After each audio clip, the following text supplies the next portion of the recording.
कर जोरूं विनती करूं, धरूं चरण पर शीस। गुरु राम देवानंद जी महाराज ने दियो नाम बख्शीस। कोटि कोटि सिजदा करूं, कोटि कोटि प्रणाम। चरण कमल में राखियो, मैं बांदी जाम गुलाम।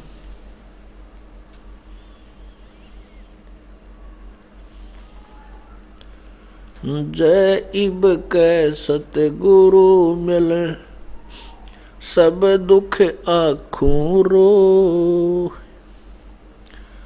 चरणों ऊपर शीस धरूं, कहूं जो कहनी हो।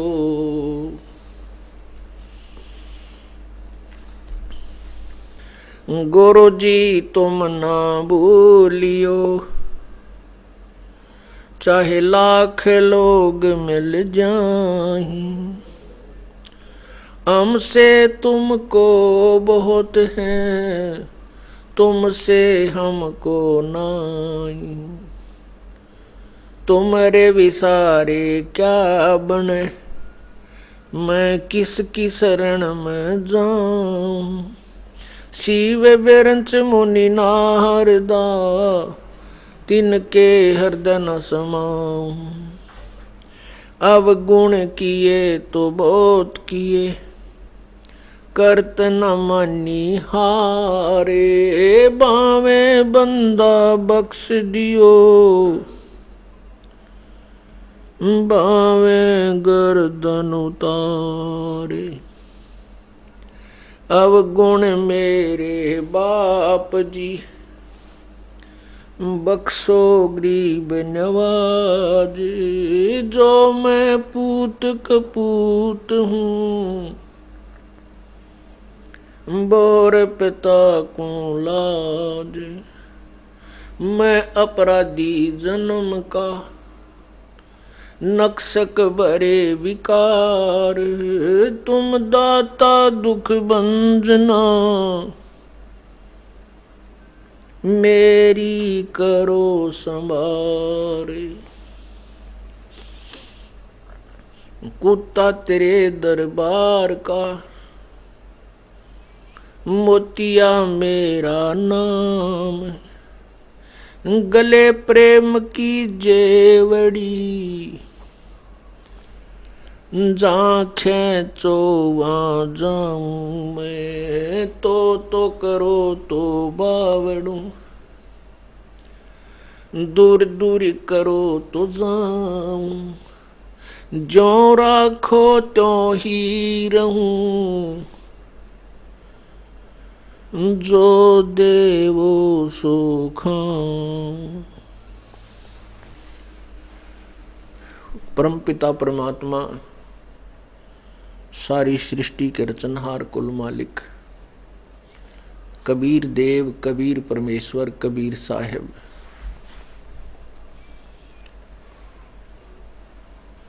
इस काल के लोक में आकर के अपने यथार्थ ज्ञान को, इस तत्व ज्ञान को अपनी पुण्यात्माओं तक पहुंचाया करते हैं। वो प्रत्येक युग में आते हैं। प्रत्येक युग में एक जीवन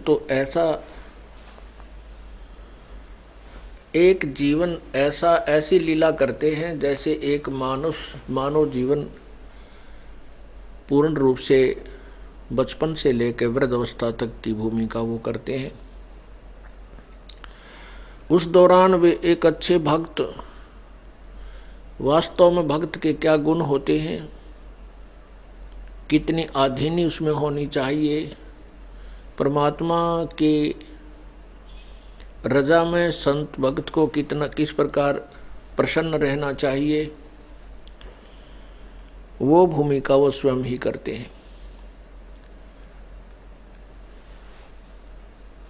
परमात्मा सर्वसमर्थ, सर्व ब्रह्मांडों के पालन करता, सबके रचयिता होते हुए भी एक निर्धन जुलाहे की भूमिका की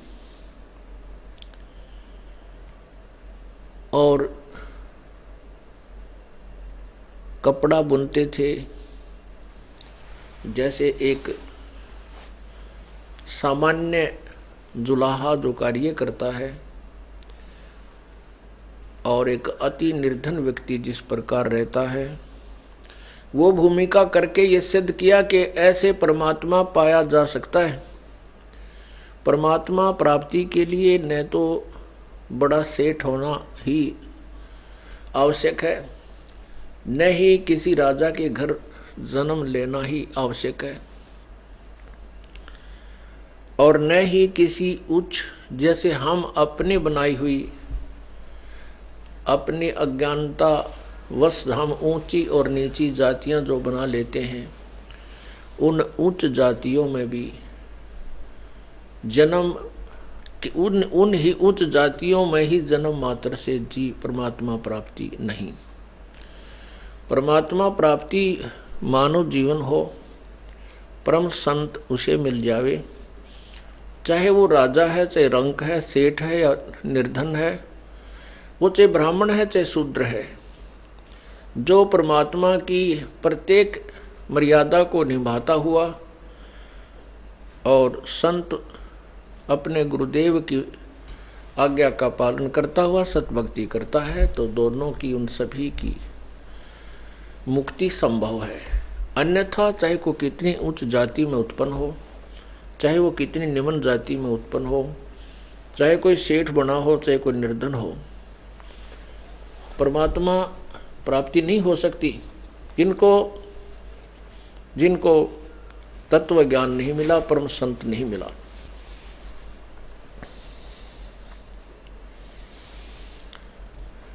परमेश्वर कबीर देव कबीर जी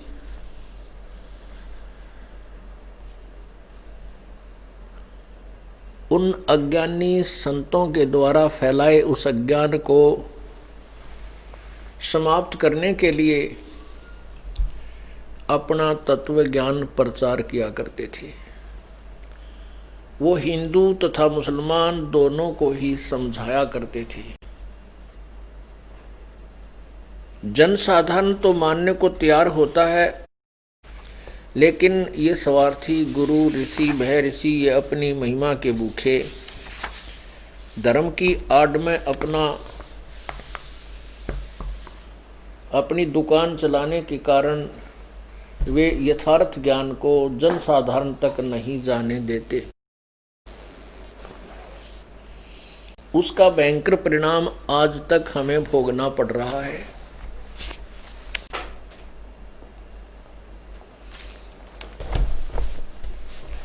वो परमात्मा आकर के समझाया करते थे कि जो साधना आप जी कर रहे हो वो शास्त्र विरुद्ध है, शास्त्र विरुद्ध होने से ये आपको हानिकारक है। गीता जी अध्याय नंबर 16 के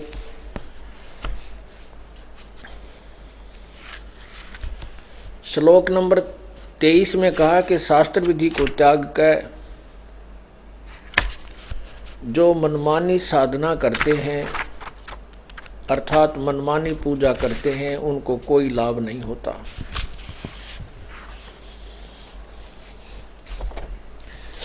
उनको कोई लाभ नहीं होता, उनकी साधना न उनको सुख होता है, न उनको कोई गति होती है, और न ही उनका कोई कार्य सिद्ध होता है।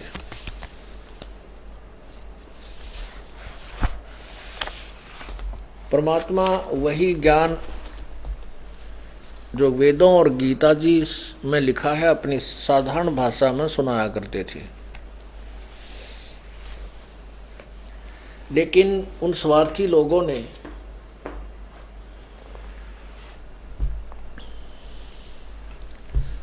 उन गुरुओं ने, मुल्ला और काजियों ने, वो नकली ऋषि और महर्षियों ने, पंडित ब्राह्मणों ने, नकली पंडितों और ब्राह्मणों ने परमात्मा का भयंकर विरोध किया, जनसाधारण को भ्रमित कर दिया कि ये जुलाहा अशिक्षित है, ये झूठ बोलता है। सदग्रंथों में ऐसा कहीं नहीं लिखा है कि पाप कर्म कट जाते हैं, पाप कर्म समाप्त हो जाते हैं तथा प्रारब्ध कर्म भी नष्ट हो जाते हैं। परमात्मा क्या बताते थे कि जो साधनाएं तुम कर और करवा रहे हो ये बहुत हानिकारक है। क्या कहते थे परमात्मा? सट दर्शन सब भेख कहावे, बहुविध धू धू धार मचावे, तीर्थ व्रत करें तर बीता, वेद पुराण पढ़त है गीता। यो भी बैधा है बैधे से भेद अलहदा, यो भी बैधा। बैधा का अर्थ होता है व्यर्थ, व्यर्थ। परमात्मा कहते हैं गुरु बिन काहू न पाया ज्ञाना, जो थोथा बुझ छड़े किसाना। जो थोथा बुझ छड़े मूड किसाना। वैसे किसान तो थोथा बुझ नहीं छिड़ता, किसान को तो पता होता है। मूड मूर्ख या जिसने शराब पी रखी हो वो बकवाद करे कि तो लाग जा। कहते हैं गुरु बिन काहू न पाया ज्ञाना, जो थोथा बुझ छड़े मूड किसाना। गुरु बिन वेद पढ़े जो प्राणी, समझे न सार रहे अज्ञानी। परमात्मा कह रहे हैं कि सट दर्शन सट भेष कहावे, सट दर्शनी ये 6 प्रकार के इनके अलग से, जैसे गिरी, पुरी, नाथ, औगड़ आदि ये 6 वैष्णव, ये 6 प्रकार के इनकी अलग डिवाइड हैं। और उपासक है ये ब्रह्मा विष्णु महेश, रजगुण ब्रह्मा, सतगुण विष्णु, तमगुण शिव जी के ही। ये वेदों को भी पढ़ते हैं, गीता को भी पढ़ते हैं और उसके विपरीत साधना करते हैं। तीर्थ व्रत करें तर बीता, और वेद पुराण पढ़ते हैं गीता। अब ये गीता का नित्य पाठ भी करते हैं, लेकिन गीता जी में जो कहा है उसके विपरीत साधना करते हैं, तो ये बेहदा है, व्यर्थ है। जैसे गीता जी में कहीं पर भी किसी को व्रत या तीर्थ करने का आदेश नहीं है, बल्कि मनाही है। गीता जी अध्याय नंबर 6 के श्लोक 16 में कहा है कि हे अर्जुन, ये योग, योग माने भक्ति, साधना,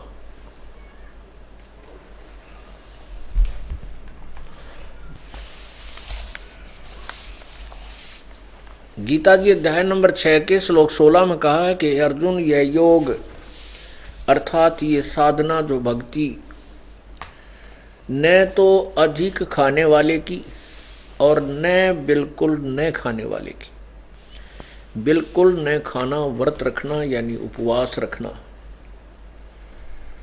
और न ही अधिक जागने वाले की और न ही अधिक सोने वाले की ही सफल होती है।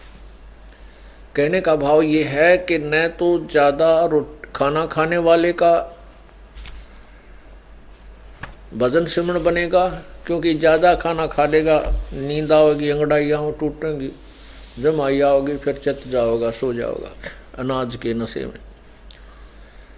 और जो बिल्कुल नहीं खाता, ये दास भी मंगलवार का व्रत रखा करता था, अब छोटी सी आयु में रखना शुरू कर दिया था। उसमें भूख को सहन करना बहुत ही दिक्कत होती थी। क्या होता था कि सुबह कुछ नहीं खाना, 12 बजे के बाद खाना खा सकते हैं, ऐसा कुछ नियम बना रखा था। नमक नहीं खाना, मीठा खाना।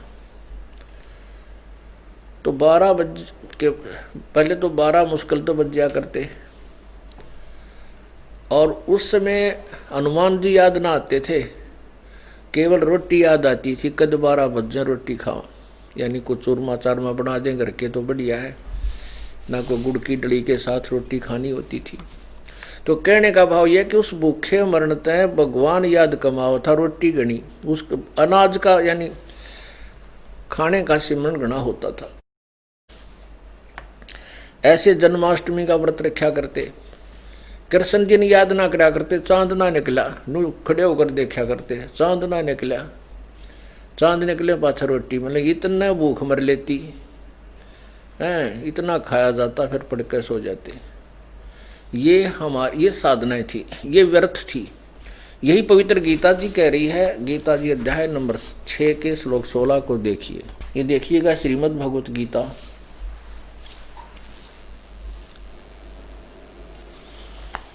अध्याय नंबर 6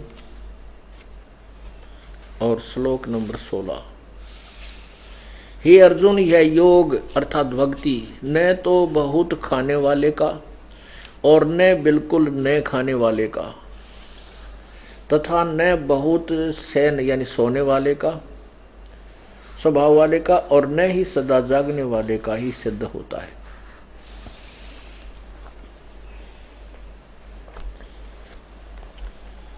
और यही बात परमात्मा बताया करते थे कि तुम वेद पढ़ते हो, गीता पढ़ते हो और गीता के पाठ करने मात्र से अपना मोक्ष मानते हो, ये व्यर्थ है। किसी भी धार्मिक सदग्रंथ जो प्रभुदत्त वाणी है, जो परमात्मा के यथार्थ ज्ञान से युक्त है, जैसे जिन महापुरुषों ने परमात्मा के दर्शन हुए, साक्षात्कार हुआ,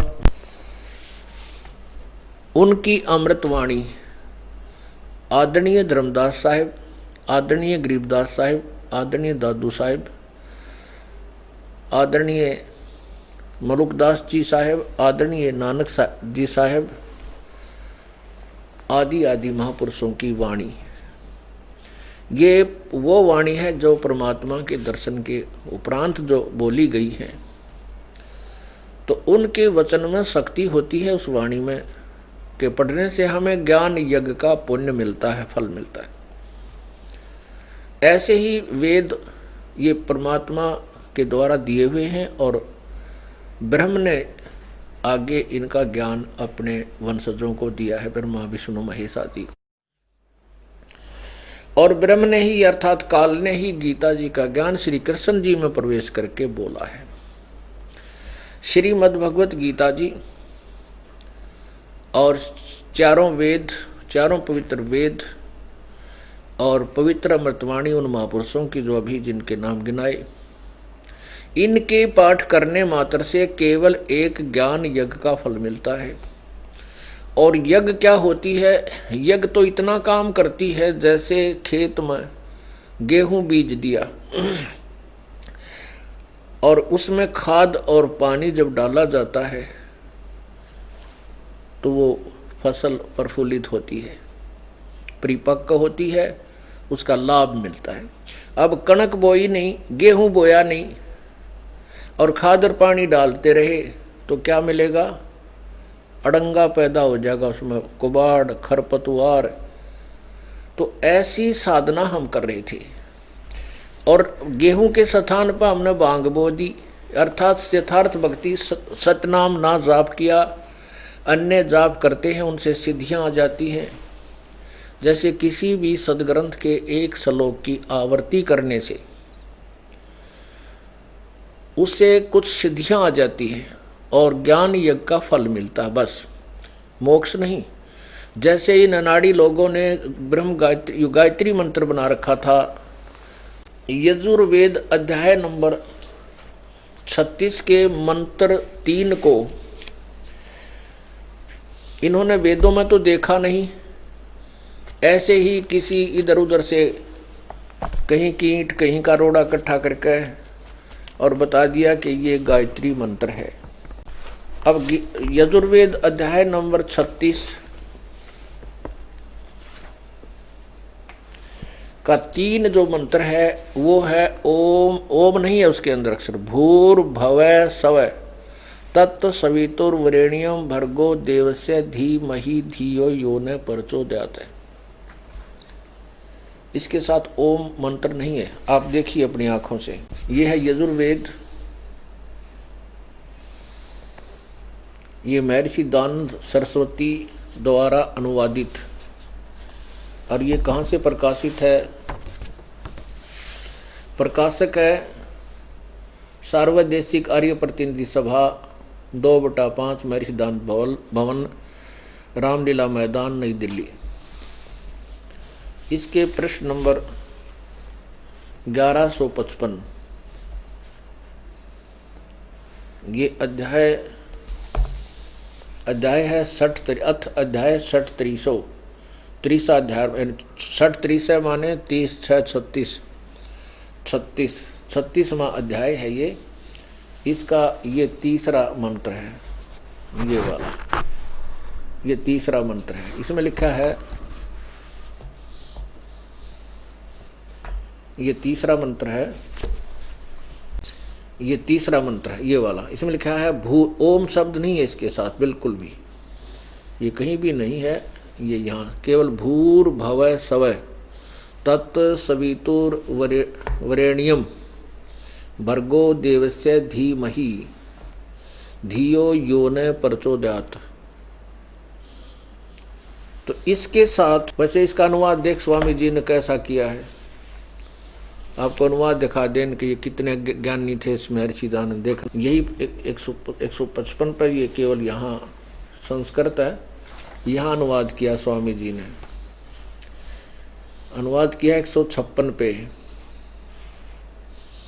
हे मनुष्यों, जैसे हम लोग भू माने कर्मकांड की विद्या, भू माने उपासना कांड की विद्या और सव माने ज्ञान कांड की विद्या को संग्रह पूर्वक पढ़ के, और जो हमारी धारणवती बुद्धियों को प्रेरणा करे, उस कामना के योग्य समस्त ऐश्वर्य देने वाले परमेश्वर के उस इंद्रियों से निग्रहण करने योग्य प्रोक्ष सब दुखों को नाशक तेज स्वरूप का ध्यान करें, वैसे तुम लोग भी ध्यान करो। अभी न कित रोए, कहते हैं उस परमात्मा के उस तेज स्वरूप, यानी तेजो में शरीर है उस भगवान का, और उस तेज स्वरूप ध्यान जो इन आँखों से नहीं देखा जाता उसका ध्यान करो। इससे एक तो ये सिद्ध हो गया कि भगवान साकार है और तेजो में शरीर है। इसलिए यजुर्वेद अध्याय नंबर 5 के मंत्र नंबर 1 में 2 बार प्रमाण दिया है कि अग्ने तनुरसी विष्णु वेतवा सोम से तनुरसी।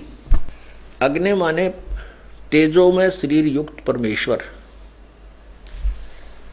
का, तनु माने शरीर, असी माने है, तवा माने उस, विष्णुवे माने सबके पालन करने के लिए, उस सोमस्य माने अमर पुरुष का, तनु माने शरीर, असी माने। सिंपल सा अनुवाद है इसका, बिल्कुल साधारण सा। यहां तो स्वामी जी ने ये अनुवाद किया है यजुर्वेद अध्याय नंबर 36 के 3 का, और सत्यार प्रकाश में कुछ और ही गपोड़ मार रखे है। पता नहीं कैसे लिखा है कि ये वहां से लिया, ये वहां से लिया। अब कोई एक इस शब्द को इस परमात्मा की महिमा, कबीर परमेश्वर की महिमा वेद में गाई गई है, चारों वेदों में, और बोलने वाला ब्रह्म है। वो ब्रह्म कह रहा है कि हम भी, मैं और मेरे अनुयायी भी उसी की उपासना करते और तुम भी करो। इससे सिद्ध है कि वो परमात्मा पूर्ण ब्रह्म है, उसकी साधना करो। तो वो परमात्मा की साधना करनी चाहिए, ना कि इस एक मंत्र की आवर्ती यानी रिपीटेशन, बार बार रटना। इससे परमात्मा प्राप्ति नहीं हो सकती। केवल एक ज्ञान यज्ञ का फल मिलता है और कुछ सिद्धियां आ जाती हैं। इसके साथ ओम मंत्र लगाना व्यर्थ है, क्योंकि ओम मंत्र लगाने से हम इसके स्वरूप को बदल देंगे। ओम मंत्र ब्रह्म का है, ये महिमा पूर्ण ब्रह्म की है। यदि राष्ट्रपति के आगे राष्ट्रपति को राष्ट्रपति ना कह करके उसके सामने कोई बोले हे मुख्यमंत्री जी, तो राष्ट्रपति दुखी होगा, प्रसन्न नहीं होगा कि ये मूर्ख है, बुद्धू है, इसने न्योय नहीं मेरा, मैं राष्ट्रपति हूँ, मुख्यमंत्री मेरे सामने क्या चीज है। या प्रधानमंत्री जी को कहे मुख्यमंत्री जी तेरी जय जयकार हो, तो एक भी ना सुने उस पागल की। तो ऐसे ही हम इसके, जिसको हम गायत्री मंत्र कहते हैं, ये नहीं है, ये तो वेद यजुर्वेद का 36वें अध्याय का 3रा मंत्र है। इसकी बार बार रिपीटेशन करने से मोक्ष नहीं हो सकता। कुछ सिद्धियां आ जाती हैं, भांग वो दीवा भांग, वो भांग पैदा हो जाती है, सिद्धियां आ जाती हैं। और जैसे खेत में गेहूं ना बो करके खाद और पानी डालते रहे जमीन में, तो उसमें अपने आप घास फूस अड़ंगा पैदा हो जाएगा, लेकिन जीवन दाता गेहूं नहीं होगा। इसी प्रकार यज्ञ का इतना ही फल है, जैसे कोई बीमार है, रोगी है, उसको भयंकर रोग है, ग्लूकोज चढ़ाया जाता है। ग्लूकोज औषधि नहीं है, वो तो शरीर को सपोर्ट देने के लिए, जल की पूर्ति करने के लिए एक लिक्विड बना रखा है, वो भी आवश्यक है भयंकर रोगी को। और साथ में एक वो रोग काटने की औषधि अलग होती है, मेडिसिन अलग है, इंजेक्शन है, कैप्सूल्स हैं, टेबलेट्स हैं, वो रोग काटेंगी। ऐसे ही परमात्मा का जो मंत्र है सतनाम ओम तत्सत, ये 3 मंत्र का जाप, ये तो है रोग काटने की औषधि।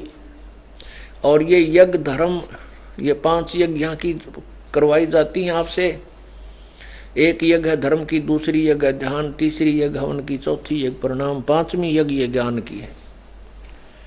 तो ये एक ग्लूकोज का काम करते हैं। हम दीर्घ रोगी हैं, युगों युगों से हम इस जन्म मृत्यु के रोग से जबरदस्त ग्रस्त हैं। इसके लिए हमने ग्लूकोज पे ग्लूकोज चढ़ानी पड़ेगी, तब हमारा शरीर नष्ट नहीं होगा और फिर हम ट्रीटमेंट कर सकेंगे। कहते हैं धर्म तो धसके नहीं धसके तीनों लोग, और खैरायत में खैर है कीजिए अतम पोख।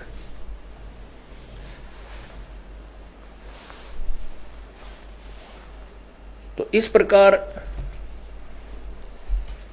पहले तो भगवान की क्रिया को बिगाड़ा इन्होंने, कि इससे सिद्ध है कि भगवान अल्पज है। उसने इस यजुर्वेद अध्याय नंबर 36 के मंत्र 3 का आगे ओम ना लाया, और जिन ऋषियों ने अनाड़ियों ने उसके साथ ओम लगाकर रटना लानी शुरू कर दी, वो भगवान से भी शाणे यानी चतुर हो गए। ये बुद्धिमान नहीं थे, ये चतुर थे। चतुर का अर्थ दूसरी भाषा में क्या कहते हैं? चतुर प्राणी चोर है ये, मूड मुग्ध है ठोठे, संतों के नहीं काम के, इनको दो गल जोटे।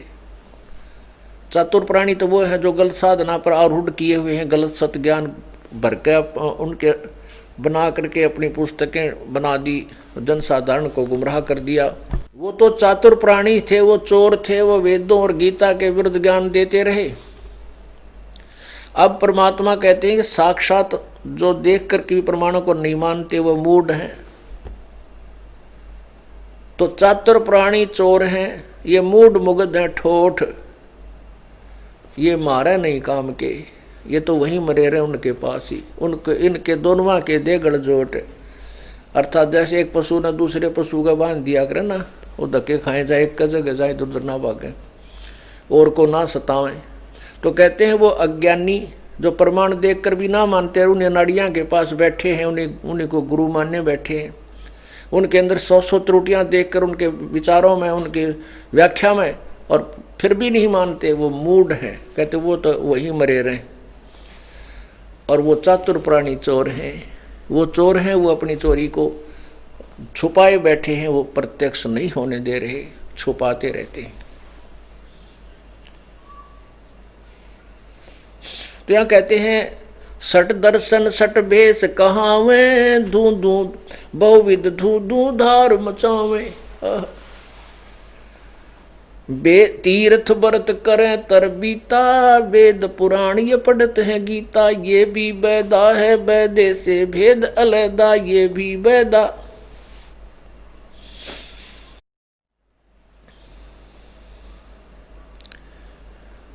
आप सट दर्शन सट भेख कहावे और बहुविध धूं धार मचावे। भक्ति से कसूती करते दिखेंगे। कोई तो कति खड़ा होकर बैठता है, कोई ना कोई वर्ष खड़ा रहता है, पैर सूज जाते हैं, तपस्या करते हैं, और कोई बैठा ही रहता है आसन पद्म ला के। कई वर्ष का अभ्यास करते हैं। ये प्राणायाम के माध्यम से हमारे शरीर में प्राणायाम के माध्यम से एक ऐसी व्यवस्था बन जाती है कि शरीर अल्पाहारी हो जाता है। और जो एक हमारी जो नाभि है, सुंडी जिसने कहते हैं नाभि, इसके पास सभी नाड़ियों का एक गुच्छा है, सभी नाड़ियों का ज्वाइंट इसके पास इसमें है। और इसी में एक नाड़ी है, उसको नागनी नाड़ी बताया संतों ने।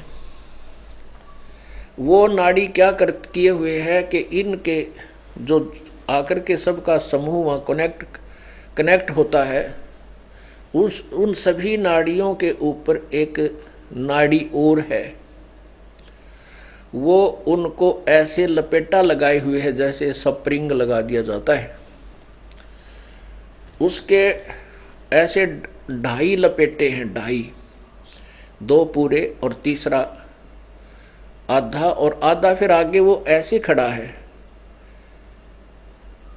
आधा ऐसे खड़ा है, और उसके 2 नाग जैसी जीभ है, नाग जैसे दो फुन है उसमें, मुंह से बने हुए हैं। और उसमें फिर ऊपर से जो अमृत आता है हमारे शरीर के अंदर, आहार जो हम करते हैं, इसका कुछ अंश जैसे रक्त बन गया, वसा बन गई, हड्डियाँ बन गई, और फिर शुक्र वीर्य बन गया, और बाकी गंध बन गया।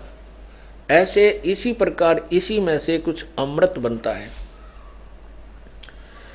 और वो अमृत जब अंदर से टपकता है, यहाँ से चलता है, वो एक नाड़ी उन्हीं नाड़ियों में से जा करके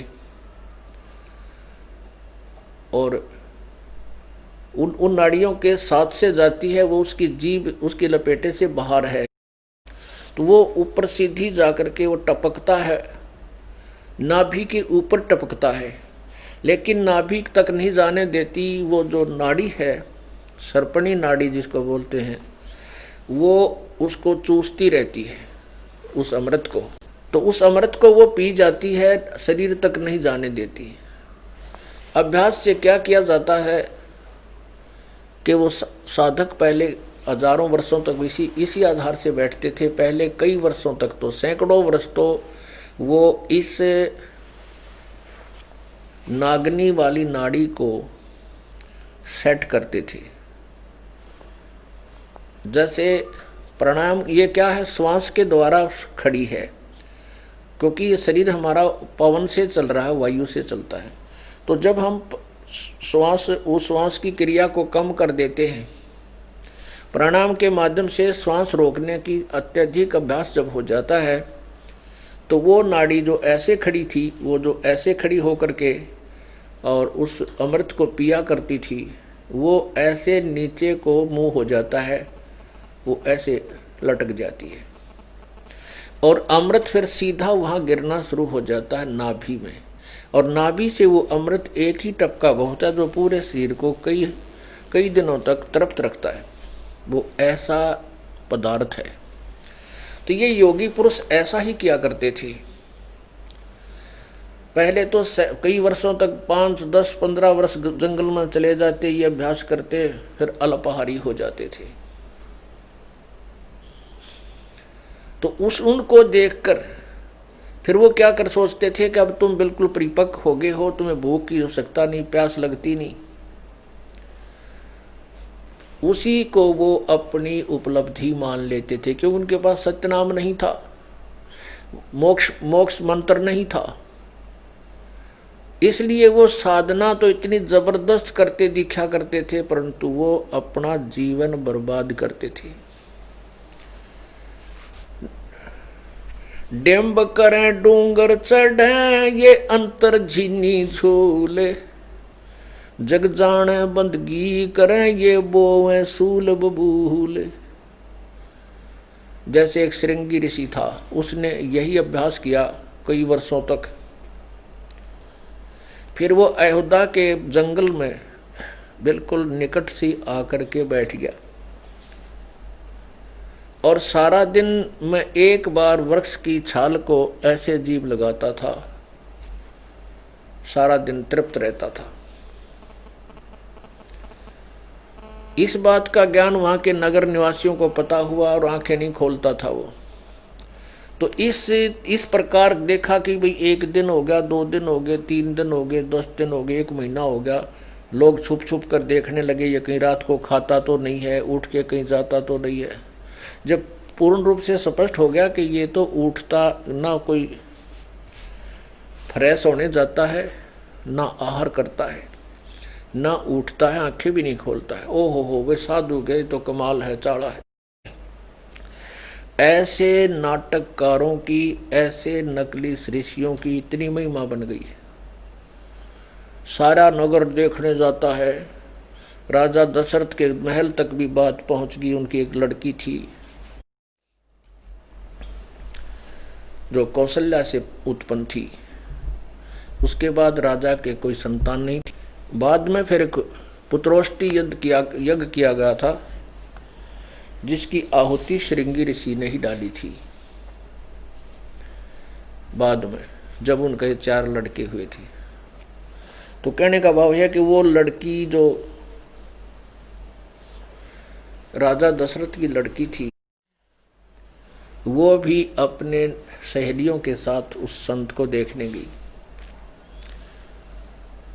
अब उस साधु के वहां चली गई तो उसने देखा कि इसे ऐसे महापुरुष को तो जागृत करना चाहिए ताकि इसके ज्ञान को सुने और कल्याण हो। इस उद्देश्य से उसने अपने मंत्रियों से पूछा कि ये कोई ऐसा कोई वैद्य है या कोई संत, कोई तरीका बता दे कि ये आंखें खोले, इससे बात करें। एक वैद्य ने बताया कि जहां ये एक समय जीभ से वृक्ष की छाल को चाटता है, वहां पर जरा सा शहद लगा दीजिए, तो शहद से फिर अंदर गर्मी आती है, अंश चला जाता है। ऐसे ही उसने नौकरों से कहा कि यहाँ थोड़ा शहद लगा दीजिए, और लड़की भी और उनकी सहेली भी वहां जाने लगी।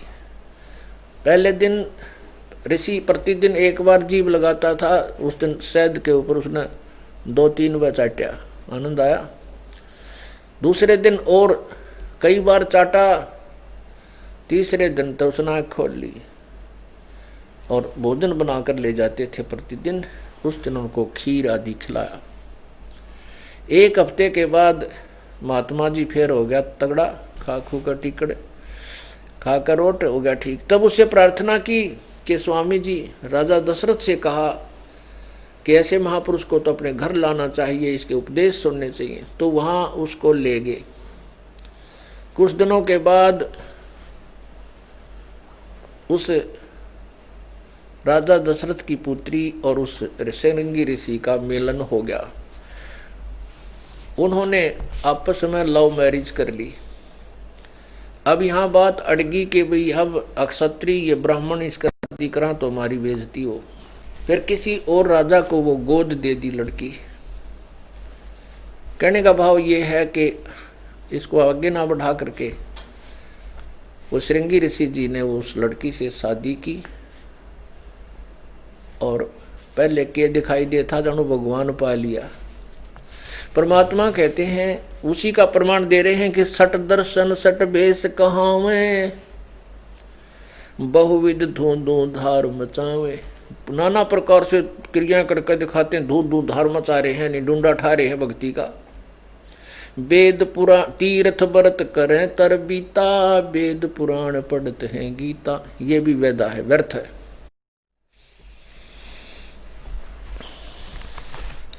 चार संप्रदा 52 दवारे, जिन्हों नहीं निज नाम बेचारे। 4 संप्रदाय और 52 दवारे, जिन्हों नहीं निज नाम बेचारे, जिनको निज नाम वास्तविक मंत्र मोक्ष मंत्र के विषय में इन्होंने कभी निर्णय नहीं लिया, ना इनकी बुद्धि गई। इन्होंने इस पर कोई विचार नहीं किया, अपनी देखा देखी साधनाएं करते रहे जो शास्त्र विरुद्ध थी, मनमाना आचरण करते रहे। 4 संप्रदा 52 दुआरे, जिन्हों नहीं निज नाम बेचारे।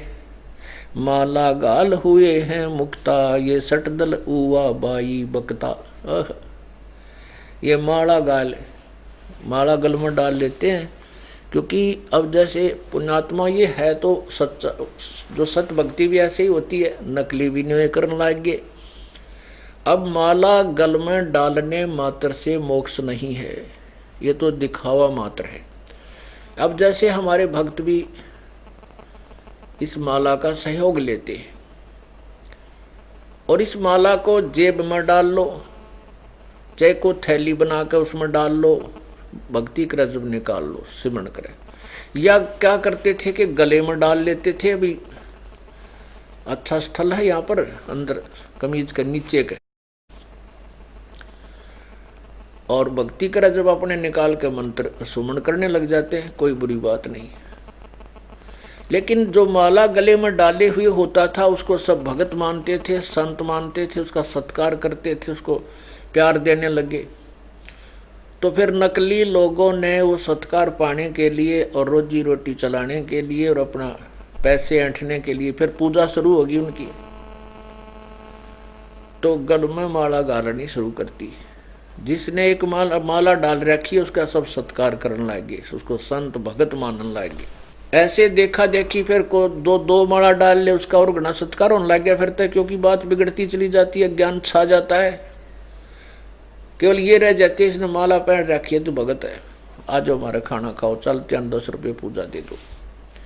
फिर जिसने 2 गाल ली तो उसने और ज्यादा बढ़िया भगत मानने लगे, जिसने 4 डाल ली उसको और ज्यादा भगत मानने लगे, को हो भगत तो यूं पड़ा 4 माला पहन रहा। अब ये सत्कर मानना ऐसे ही अज्ञान छाता छाता पूरा अंधेरा हो जाता है। तो यहां परमात्मा कहते हैं कि माला गाल हुए हैं मुक्ता, सटदल उवा बाई बकदा है। ये सभी सटदल, ये 4 संप्रदा, यही इन भगवानों के उपासक हैं, ये 4 संप्रदाय।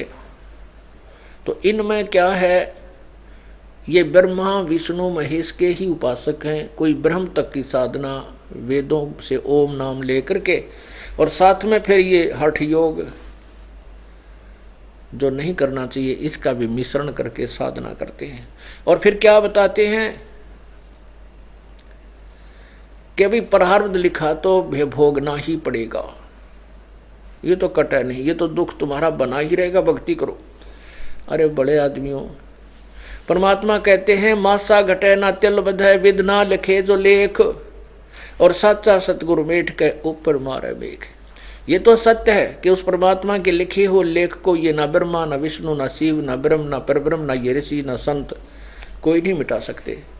केवल पूर्ण संत, जो पूर्ण परमात्मा का सत्य साधक तत्वदर्शी संत है, वो प्रारब्ध के दुख को मिटा सकता है, काट सकता है।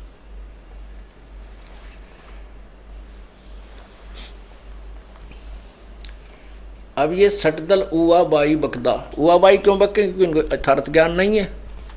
ये देखिएगा श्रीमद् देवी भागवत, श्रीमद् देवी भागवत, और ये गीता प्रेस गोरखपुर से प्रकाशित। इसके अनुवादक हैं हनुमान प्रसाद पोदार, चिमन लाल गोस्वामी, और ये गीता प्रेस गोरखपुर से प्रकाशित है।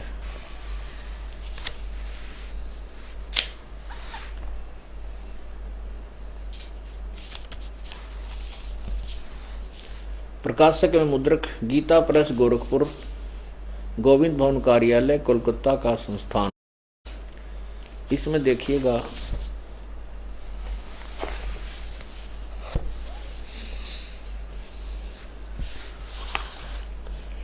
व्यास जी कहते हैं, देवराज इंद्र की बात सुनकर बृहस्पति जी उनसे कहने लगे। बृहस्पति कौन है? देवताओं का गुरु।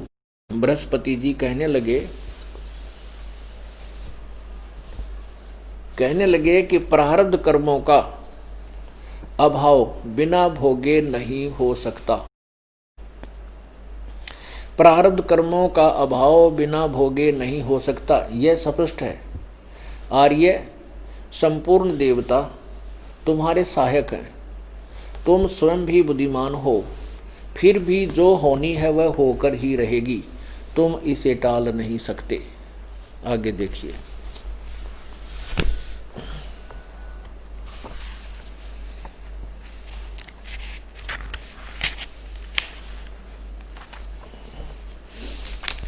व्यास जी कहते हैं, प्रहलाद की बात सुनने के पश्चात शुक्राचार्य ज्ञान दृष्टि से सब कुछ देखकर प्रसन्न हो गए। ये शुक्राचार्य राक्षसों का गुरु और बृहस्पति जी देवताओं का गुरु, अब दोनों का निचोड़ हो जाएगा।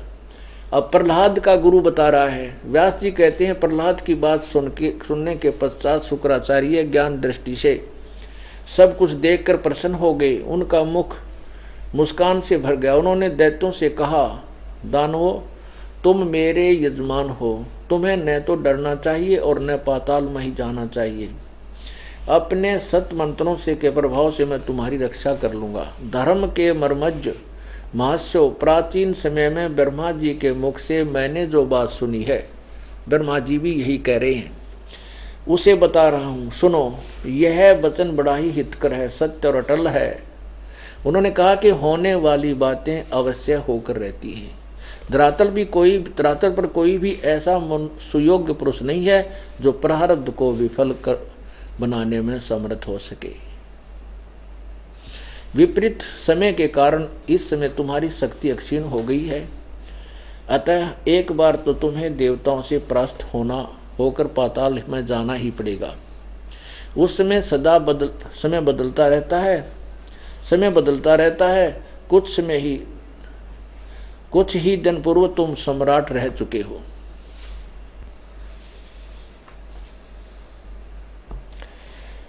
अब इससे एक नहीं कई जगह लिखा है ऐसा।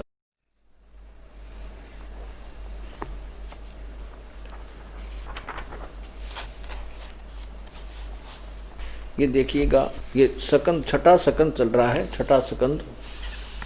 इसमें प्रश्न नंबर 412 पर शरीर धारण कर लेने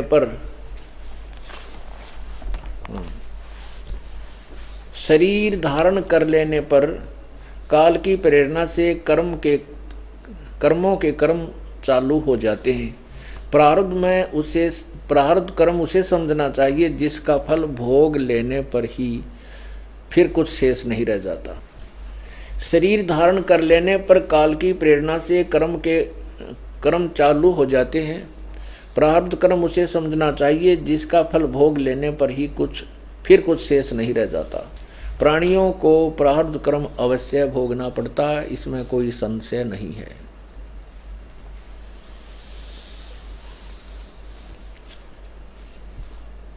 राजन, देवता, मनुष्य सभी को कर्म फल भोगना पड़ता है। कर्म की गति बड़ी गहन है।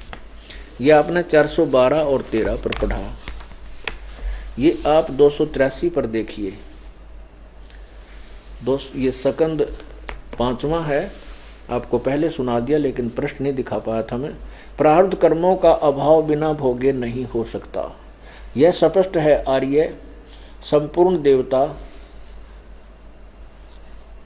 तुम्हारे सहायक हैं, पर तुम स्वयं भी बुद्धिमान हो, फिर भी जो भी होनी है वह स्वयं होकर रहेगी, इसे कोई नहीं टाल सकता, तुम इसे टाल नहीं सकते।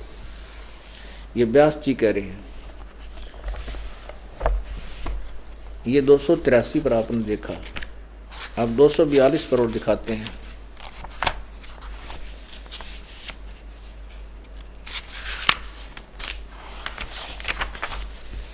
ये 243 पे, 243 पे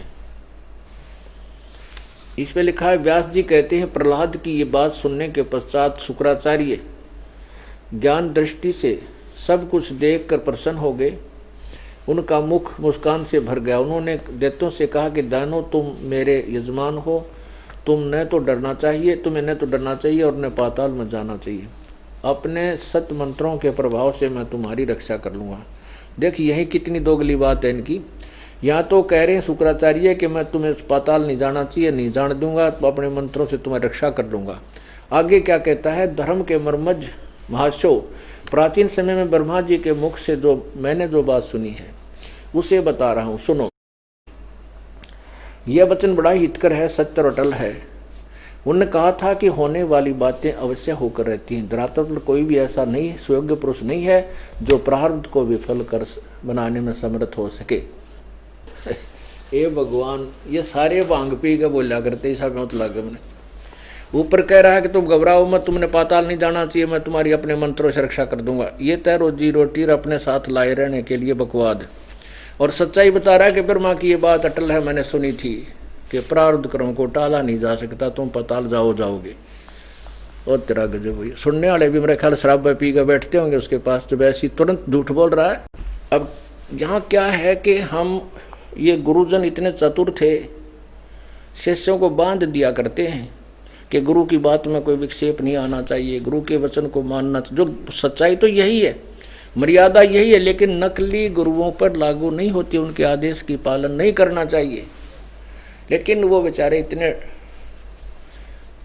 भयभीत हो जाते हैं कि गुरु जी की बात को हम नहीं समझ सकते, ये क्या कह रहे हैं, यहाँ क्या बोल रहे हैं, आगे क्या बोलेंगे। बस अपना आँख मीच कर जो उन्होंने बता दी, उनसे साधना कर ली, कुछ सिद्धियाँ हो जी, थोड़े बहुत काम सर गए और फिर काल के जाल में चौकस फंस गए। तो यहाँ क्या बताते हैं, माला गाल हुए हैं मुक्ता, सटदल उआ बाई बकदा। उआ बाई बक्के देख ले। एक तरफ तो कह रहा है कि तुम्हें नहीं जान दूंगा, पाताल नहीं जाना चाहिए, अपने मंत्रों से तुम्हारी रक्षा कर लूंगा। फिर कहता है कि तुम्हें पाताल तो जाना ही पड़ेगा, क्योंकि मैंने ब्रह्मा जी के वचन सुने थे, वो बता रहा हूं। ये सत्य है, अटल है कि प्रारब्ध टल नहीं सकता।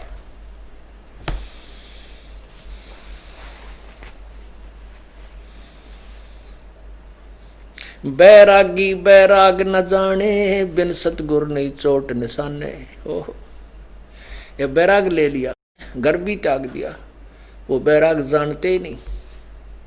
और बिना सतगुर नहीं चोट निशाने, पूर्ण संत के बिना, ये तत्व ज्ञान प्राप्त हुए बिना वो हम साधना गलत करते हैं।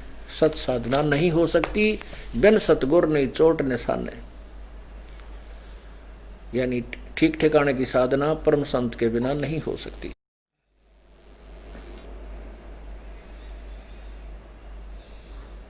बैरागी बैराग न जाने, बिन सतगुर नहीं चोट निशाने। बार है बाट बिटम्ब बिलोरी, सट दर्शन में भक्ति ठगोरी। इन सट दर्शनियों में इन सभी जो साधक हैं, इनमें ठगी की भक्ति है, ठगोरी यानी धोखे की भक्ति है, झूठी भक्ति है, सत्य नहीं है। सन्यासी 10 नाम कहावे, 10 नामी सन्यासी होते हैं। सन्यासी 10 नाम कहावे, शिव शिव करे न संशय जावे। निर्वाणी निकच्छ निसारा, भूल गए हैं वो ब्रह्म द्वारा। ये सन्यासी 10 नामी जो सन्यासी हैं, ये सन्यासी कहते हैं, 10 नामी कहलाते हैं। सन्यासी 10 नाम कहावे, शिव शिव करे न संशय जावे। ये शिव के भगत हैं और इनको खुद डाउटफुल रहते हैं, इनको खुद निसंशय नहीं है कि हम जो साधना कर रहे हैं ये मोक्ष की है, क्योंकि शिव जी की साधना शिव पुराण से ग्रहण की। शिव पुराण में जो शिव है वो काल का पुत्र है, और काल कह रहा है कि तुम अपने आप को भगवान मत समझना, कहीं तुम अपने आप को भगवान मान बैठो, तुम भगवान नहीं हो। ब्रह्मा विष्णु और शिव को अब ये भी आपको दिखाना पड़ेगा, क्योंकि ये ऐसा ज्ञान है, बार बार टॉर्च की लाइट ना दिखाई तो अंधेरे में ठोकर खा जाएंगे हम। आप देखना, ये देखिएगा शिव पुराण, ये देखिएगा शिव महापुराण हिंदी टीका सहित भाग 1। यहाँ देखिए श्री शिव महापुराण, ये है विद्या अवरिधि पंडित ज्वाला प्रसाद जी मिश्र कृत हिंदी टीका सहित प्रकाश खेमराज श्री कृष्णदास प्रकाशन बम्बई। इसमें विद्वेश्वर संहिता, ये देखिएगा विद्वेश्वर संहिता।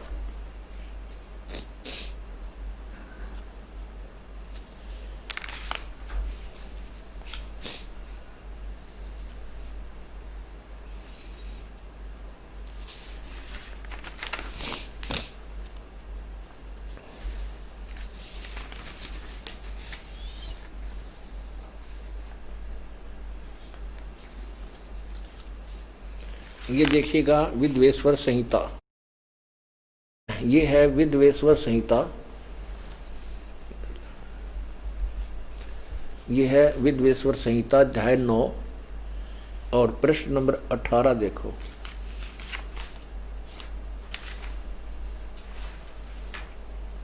प्रश्न नंबर 17, ये 17 इस पे क्या कहा, ये काल भगवान क्या है कि एक समय ब्रह्मा और विष्णु की लड़ाई होगी।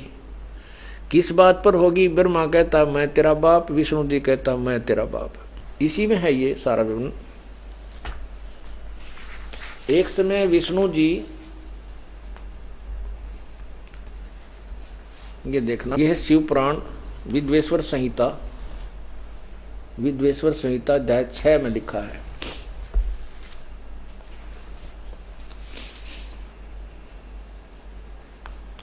यहां लिखा है नंदीकेश्वर बोले,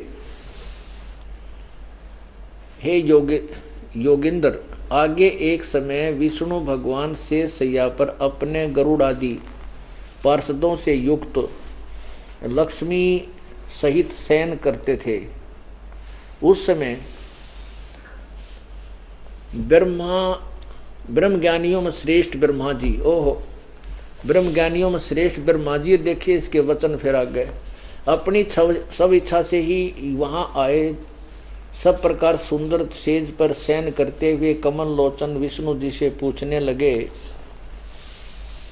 तुम कौन हो? देखो यहाँ तो ब्रह्मज्ञानी कह रहा है, इसने ना बेरा यू कौन है, नो कह तुम कौन हो जो मुझे देखकर अभिमानी पुरुष के समान शयन करते हो? हे वत्स, हे बेटा, उठो, देखो मैं तुम्हारा स्वामी यानी मालिक आया हूँ। आए हुए गुरु को देखकर जो अभिमान करता है उस द्रोही मूड का प्रायश्चित होना चाहिए, उचित है। यह सुनकर विष्णु जी के अंतर में क्रोध हुआ, परंतु बाहर से शांत रहे और बोले, वत्स, हे बेटा, तुम्हारा मंगल हो, बैठो, इस आसन पर विराजो। इसमें तुम्हारा नेत्र कुटिल और मुख वक्र क्यों हो गया? बंगा मुंह क्यों कर रहा है तुम?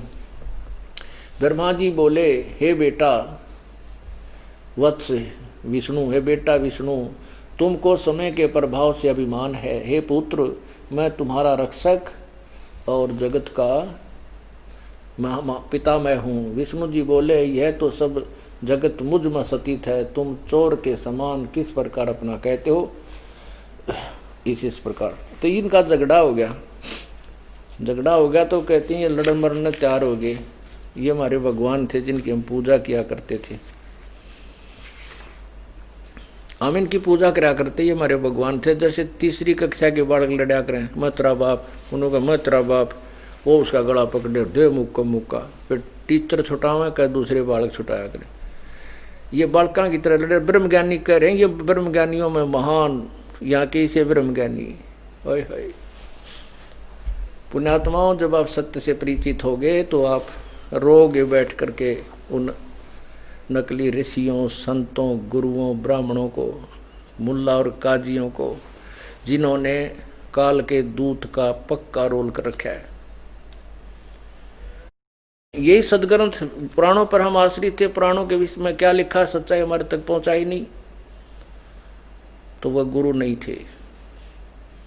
अब देखना 70वें अध्याय में उसी के सिलसिले में नंदीकेश्वर बोले, इस प्रकार भगवान ने, अब ब्रह्म का रोल शुरू हो गया, भगवान ने उन नम्र हुए ब्रह्मा और विष्णु पर अनुग्रह कृपा करके उनके युद्ध में जो परस्पर उनकी सेना मारी गई थी उसको अपनी शक्ति से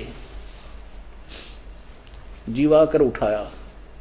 तो काल कहता, मेरे सकल और निष्कल भेद से दो रूप हैं, परंतु और ईश्वर नहीं, इस कारण उनके दो रूप नहीं हो सकते। पहला सतम रूप और दूसरा पीछे मूर्तिमान रूप धारण किया।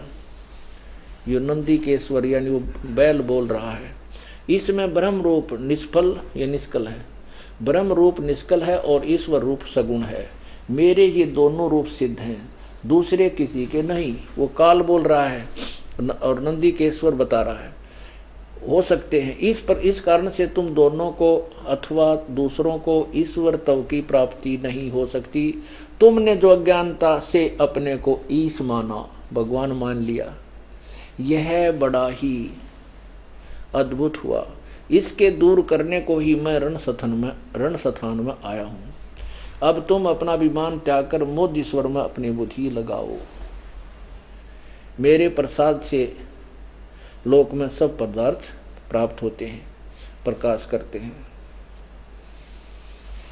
अब आगे देखना, अब यहां विचलित हो जाते हैं। हे पुत्रो, ये 18 नंबर पृष्ठ पर कहता है, हे पुत्रो, ये 18 नंबर पृष्ठ है, ये 18 शिवपुराण और विद्वेश्वर संहिता 1 अध्याय 10। वो काल बोल रहा है, ब्रह्म महाशिव सदाशिव, हे पुत्रो, यह कृत आपने तप से प्राप्त किया है जो कि सृष्टि की उत्पत्ति और पालन कहता है। दोनों ब्रह्मा विष्णु महेश को कहते हैं, तुमने अपने तप करके, हे पुत्रो, यह कृत आपने तप से प्राप्त किया है जो कि सृष्टि की उत्पत्ति और पालन कहता है, सो मैंने प्रसन्न होकर तुम्हें दिया है। इसी प्रकार से दूसरे दो कृत रुद्र और महेश को प्रदान किए हैं, परंतु अनुग्रह कृत कोई भी पाने को समर्थ नहीं है। परमात्मा कहते हैं, ये 10 नामी सन्यासी 10 नाम कहावे हैं, शिव शिव करे न संशय जावे। यूं भगवान शिव जी जय शिव जी की जय बोले कि कहते रट्टे लगाओ अपनी बेरायु के, क्योंकि विष्णु शिव पुराण को पढ़ते हैं ये। और जिसने ये चैप्टर भी पढ़ा होगा, जो शिव जी पुराण पढ़ते हैं, तो इससे क्या निर्णय लेंगे वह कि इस महेश से ऊपर कोई और है, वो भगवान है, ये भगवान नहीं। फिर भी नो जय हो बोले कि ना मेरा तुम कह क्या रहे हो और इनकी हिस्ट्री क्या बता रही है। तो परमात्मा कबीर परमेश्वर जी यही तत्वज्ञान जो दास आपके समक्ष प्रत्यक्ष कर रहा है, यही बताया करते थे। 10 सन्यासी 10 नाम कहावे, शिव शिव करे न संशय जावे। निर्वाणी निकच्छ निसारा, भूल गए हैं ब्रह्म द्वारा। ये ब्रह्म तक भी ना पहुंचते, ये इन्हीं मोड़ पड़ोज हो जाते हैं। सुन सन्यासी कुल कर्मनासी, भगवे प्योंदी भूले धोंदी, छल छिद्र की भक्ति न कीजय, आगे जवाब कहो क्या दीजय। सुन सन्यासी कुल कर्मनासी, सभी कर्मों के नाश करे बैठे हैं या अपने जन्म को बगाड़े बैठे हैं, नष्ट करे बैठे हैं। भगवे प्योंदी और भूले धोंदी, कहते हैं भगवा वस्त्र पहन कर ये अपने ऊपर जैसे कलम चढ़ाते हैं ना, प्योंद चढ़ा देते हैं कलम एक पौधे पर, कहते हैं ये बनते गए भगत तय। क्योंकि जैसे एक पौधे में किसी फल में इम्प्रूवमेंट करते हैं तो उसका कलम चढ़ाते हैं और उस कलम चढ़ाने से वो अच्छे फल देने लग जाता है।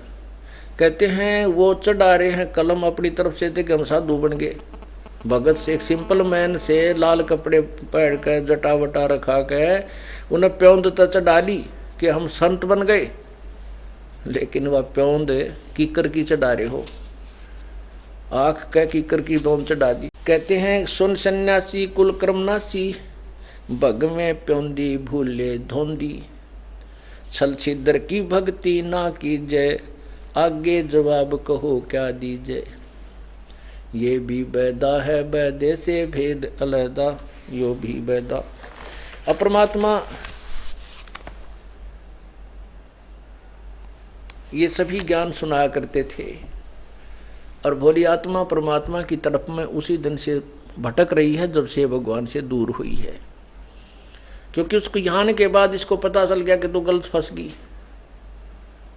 और परमात्मा एक ऐसी शक्ति है, ऐसी कोई प्रबल शक्ति है, वो हमें सुख दे सकता है, हमारे दुखों का निवारण कर सकता है।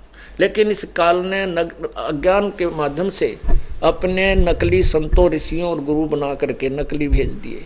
इन्होंने भगवान की महिमा ही, उनकी जो थ्योरी बदल दी, उनकी स्टेटमेंट, उसकी महिमा का गुणगान उल्टा कर दिया कि परमात्मा प्रारब्ध कर्म नहीं काट सकता, परमात्मा पाप कर्म नहीं काट सकता, क्योंकि पाप कर्म से ही तो दुख है।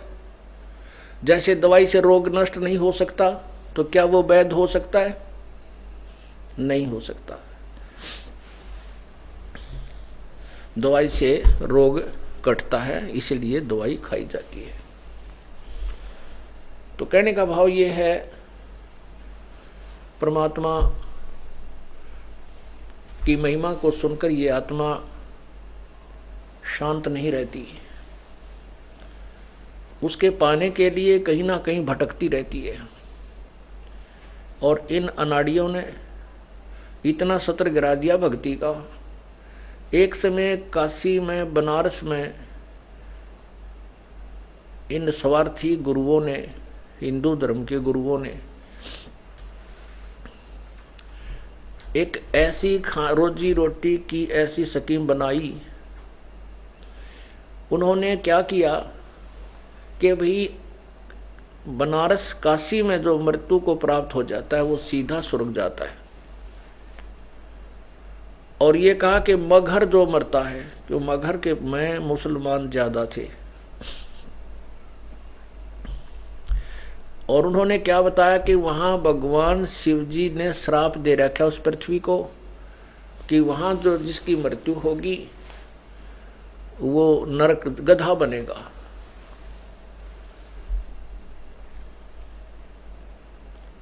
तो इस तरह की धारणा गुरुओं की मुख से सुनकर प्रत्येक व्यक्ति, हिंदू समाज प्रभावित हो गया कि भी संत हैं, ऋषि हैं, गुरु हैं, ब्राह्मण हैं, पंडित हैं, ये वेदों को पढ़ते हैं और ये सही करें। तो उन श्रद्धालुओं ने क्या सोचा कि भी हमारे पिताजी की मृत्यु, माताजी की मृत्यु तो होनी है,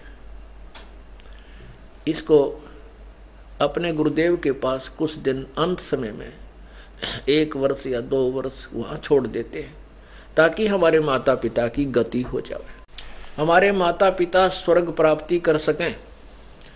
इस कारण से वो अपने अपने अक्षेत्र के ब्राह्मणों के पास बनारस में जाकर के प्रार्थना करने लगे कि हे गुरुदेव, मेरे माता पिताजी बहुत वृद्ध हो चुके हैं, हम चाहते हैं कि यहाँ बनारस में उनको कोई व्यवस्था करके कोई मकान किराए पर लेकर यहाँ छोड़ दे, और वो आपके मंगल वचन भी सुनते रहा करेंगे और यहाँ मृत्यु को प्राप्त हो जाएंगे, तो इनका कल्याण हो जाएगा। तो उन ब्राह्मण लोगों ने सोचा, भाई क्यों ना हम इनको स्वयं ही अपने घर पर रख लिया, उनका जो महीने का पैसा होगा वो भी हमें मिलेगा और ये मौज हो जाएगी। तो ऐसी व्यवस्था सेठ लोग ही कर सकते हैं, निर्धन व्यक्ति तो बहुत ही कम ध्यान देता है इस तरफ, क्योंकि उसके पास इतना जुगाड़ नहीं होता। फिर भी कुछ दिनों तक तो मामला ठीक चला। उन ब्राह्मणों ने, उन नकली गुरुओं ने कहा कि बच्चा तुम हमारे पास ही छोड़ दो, हम यहाँ रख लेंगे और जो देना हो दे देना हमारे को। तो कौन ना दे अपने माता पिता के लिए खर्चा, वो पैसे उनको देने लगे, उनकी मौज होगी। कुछ दिनों में ऐसी रिवाज पड़ी, ऐसी जो है ना एक सब पूरे हिंदू समाज में एक ऐसी धारणा बन गई, अपने अपने माता पिता को अपने अपने गुरुओं ब्राह्मणों के पास छोड़ने लाएंगे। और बनारस काशी के अंदर उन गुरुओं के घर में जगह कौन रही। उन नकली कसाईयों ने केस हकीम बनाई, सब ने मीटिंग करी कि यूँ तो भाई बुढ़ापा तो बड़ी टेढ़ा काम होता है, बीमार हो जाए, कदे खांसी होगी, कदे नमूनिया हो गया, उड़े थूके वही टट्टी पेशाब करे। जब तो उन लालचिया ने पैसे के लालच में वह बला मोल ले ली। फिर उन्हें सोची है तो बहुत बात बिगड़ गई। अब बुढ़ा आदमी तो घर में बड़ी मुश्किल से उसकी सेवा हो पाती है, और वो नरे बुढ़े इकट्ठे कर लिए लालच में। तो उन्होंने स्कीम बनाई कि एक काम करें, श्रद्धालुओं की श्रद्धा का, ब्लाइंड फेथ का, अंधविश्वास का फायदा उठाया, क्योंकि भगवान की प्राप्ति में अंधविश्वास चलता है। अंधविश्वास माने ब्लाइंड फेथ, अटूट विश्वास अपने गुरुदेव के वचन और क्रिया पर, तभी भक्ति कर सकेंगे। आपके मन में शंका रहती रहेगी तो भक्ति नहीं कर सकोगे। आज भी वही है। अब आपको ज्ञान बताया जा रहा है, ज्ञान के बाद आप कति निरसंशय हो जाओगे। फिर आपने एक एक वचन पर इस दास के विश्वास, ब्लाइंड फेथ करना चाहिए, तब आप आगे बढ़ पाओगे। ऐसा ही है। लेकिन उन्होंने इस नियम का नाजायज फायदा उठाया, मिसयूज किया। उन्होंने स्कीम बना ली सारे ब्राह्मणों ने। अब ब्राह्मण तो नहीं कह सकते वो उन गुरुओं को, क्योंकि ब्राह्मण इसे काम नहीं कर सकता। वो तो लालची लोग थे, डफरमैन जिनको कह सकते, नालायक। उन्होंने क्या स्कीम बनाई कि एक गंगा के किनारे एक ऐसा वो बनाया गुफा सी, और उसमें गंगा के बिल्कुल जल के साथ ही, साथ वाली पैड़ी बिल्कुल गंगा जल चल रहा है, उसमें एक गुफा बनाई। और उस गुफा में एक करौंत लगा दिया, जो लकड़ी काटने का हाथ से, आपने देखा होगा, 8, 9, 10 फुट लंबा, और लंबे लंबे उसके दांत रेसे हुआ कर। फिर एक जना इधर बैठ जाए, एक जना उधर बैठ के, और लकड़ी काटते हैं नो, पूरे मोटे किक्कर के पेड़ को भी काट डालते हैं उससे। वो करौंत कहलाता है, लोहे का। वो क्या किया कि ऐसे आर्च टाइप बना दिया वो मकान ऐसे, और उसमें ऊपर उस क्रोध को छुपा दिया। उसके दोनों हैंडलों को लंबे रस्से बांध के अंडरग्राउंड पाइप गाल के ले गए, और दूर कंट्रोलर बना दिए ऐसे 100 फुट की दूरी पर जहाड़बो जिडा में। तो उन्होंने क्या स्कीम बनाई, एक और भ्रमणा फैला दी बाई, जिनको जल्दी स्वर्ग जाना है। परमात्मा की तरफ से एक क्रोंत आता है, और वो क्रोंत गर्दन काट देता है। गर्दन काट देने से वो सीधा स्वर्ग चला जाता है। अब वो बूढ़े बुजुर्ग भी बड़े दुखी हो लेते हैं बुढ़ापे में, और परमात्मा के लिए शीश तो बहुत सिंपल सा, क्योंकि शरीर अंत आ गया, शरीर शीश तो जाना ही है। तो भगवान के लिए अगर शीश अब दे दिया जाए शीघ्र जाने के लिए, इस बुढ़ापे तो अच्छा तो मृत्यु आपा मांगन लाग जाया कर। बुढ़ापे में इंसान जब घना दुखी हो जाए, रोग राग तो सभी उनके माता पिता ने अपने अपने पुत्रों से कहा कि बेटा हमने जाना तो है ही, और गुरुदेव कह रहे हैं कि भगवान की तरफ से एक ऐसा करौंत आता है और वो गर्दन छेदन कर देता है और गति हो जाती है। उसके लिए एक एक्स्ट्रा चार्ज और रख दिया, 5 रुपया 10 रुपये प्रति मेंबर। अब माता पिता को वैसे तो बच्चे नहीं कहते, लेकिन माता पिता की मुक्ति के लिए तो जो कुछ कहे वो करने को तैयार हो गए। प्रति महीने 1 रुपये का 2 रुपये खर्च था, और वो 10 रुपये रख दिए उन्होंने। उन्हें सोची कि मेरा 2 साल में मरे पिताजी, 10 साल में मरे। इस तरह भी कुछ इकोनॉमिकली भी सोच कर ली उन्होंने। पता था उन गुरुओं को, नकलियों को, कि ऐसे काम से ही चलेगा। तो उन्होंने फिर वो स्कीम अपना ली। सभी श्रद्धालु कहने लगे ठीक है जी 10 रुपये। वो माता पिता भी कहने लगे बेटा करवा दो कल्याण हमारा। वो माता पिता की गति कराने के लिए, उनकी गर्दन, उनका हत्या कराने के लिए 10-10 रुपये और देने लगे। वो क्या करते थे, वहां ले जाते, उनको कहते आंख बंद कर लो भाई, देखना नहीं, आंखें बंद कर लो। और फिर वो क्या करते, हे भगवान ये आपके बच्चे, आपकी आत्मा आपके पास आ रही है, इनको स्वीकार करो। वो जोर तो आवाज मारते मोटे पेटाड़े, तो उनके वो कंट्रोलर थे, वहां से वो रस्से ढीले कर देते और वो करो तो एकदम ऊपर से आता, गंद दे उनकी गर्दन कड़च कर देता और फिर वापस चला जाता। भाई देख लो वो गया 1 मिनट में वापस, सेकंड में वापस। ओहो, और उनको न्यो के न्यो गंगा में बहा देते सबको, ना लाकड़ी का खर्चा ना कुछ और, ऐसा सिस्टम बना दिया। परमात्मा कहा करते कि भाई सत भक्ति करने वाला चाहे मगहर मरो चाहे बनारस मरो, वो अपने इष्ट धाम को जाएगा जिसकी वो पूजा करता है।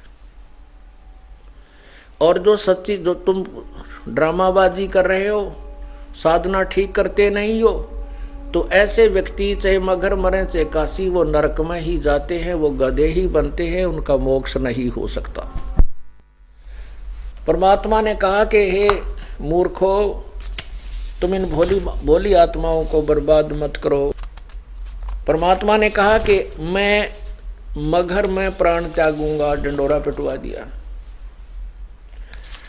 और भाई देखना मैं स्वर्ग जाऊंगा या स्वर्ग से भी आगे जाऊंगा, मैं स्वर्ग से भी आगे जाऊंगा।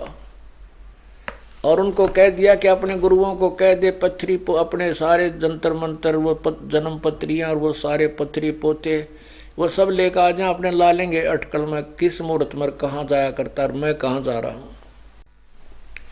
परमात्मा जब परमात्मा लीला में शरीर में 120 वर्ष का शरीर दिखा रहे थे, 120 वर्ष की आयु में अपना पूरा तत्व ज्ञान समझा के अपने गवाह बना के कि मैं परमात्मा हूँ, तब उन्होंने यहाँ से प्रस्थान करना चाहा। और जाते समय भी सब भ्रम निवारण करना चाहते थे कि मैं भगवान हूँ, मैं परमात्मा हूँ, सारी सृष्टि का रचनहार हूँ, स्वयंभू हूँ, परिभू हूँ।